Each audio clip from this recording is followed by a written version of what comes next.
নমস্কার বন্ধুরা, আমি কৌশিক। আপনারা দেখছেন কৌশিক দ্য নেচার লাভার।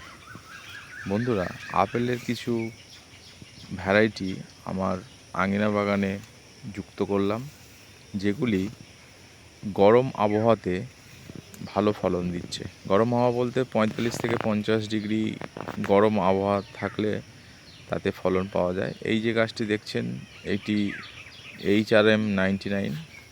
এটি গরম ওয়েদারের জন্য একটি আদর্শ আপেল গাছ। সুন্দর গাছ, গ্রোথও ভালো। পরের যে গাছটি দেখছেন, এটি অম্বুবু। এটি গরম ওয়েদারে একটি সাকসেস ভ্যারাইটি। গরম ওয়েদারে ভালো ফলন দিচ্ছে, গাছটির গ্রোথ ভালো, খুব সুন্দর।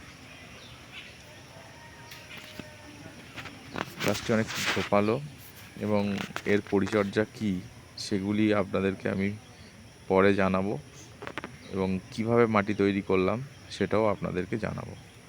এই যে পরের যে গাছটি দেখছেন, এটি ডরসেট গোল্ডেন।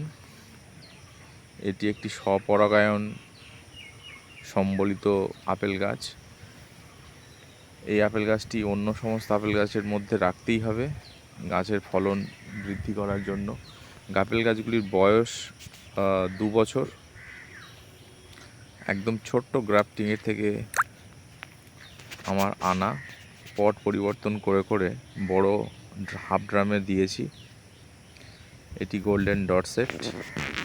আর এদিকে যে গাছটি দেখতে পাচ্ছেন, এটিও গোল্ডেন ডরসেটের একটি উন্নত রুটস্টকে। ওটা ছিল M9 রুটস্টক, এটা M27 রুটস্টক।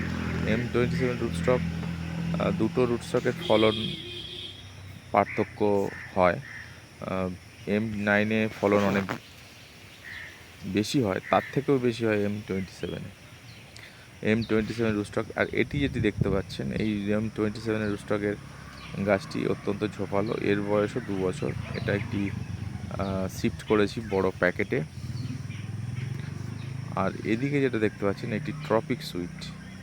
ট্রপিক সুইটও গরম ওয়েদারে খুব ভালো ফলন দিচ্ছে, এবং এটিও আমার সংগৃহীত একটি গাছ। এটি ছোট থেকেই বড় হয়েছে, এবং আশা করছি সামনের মরশুমে এই গাছগুলিতে ফলন এসে যাবে। বন্ধুরা, আমার এই চ্যানেলটি যদি আপনাদের ভালো লেগে থাকে তাহলে সাবস্ক্রাইব করুন, শেয়ার করুন এবং সকলের মধ্যে ছড়িয়ে দিন। আমি বিভিন্ন গাছের তথ্য, যেগুলি আমাদের ওয়েদারে যেসব ফলগুলি হচ্ছে সে সমস্ত গাছের সমস্ত তথ্য নিয়ে আপনাদের সামনে তুলে ধরব। আর ধন্যবাদ ভিডিওটা দেখার জন্য।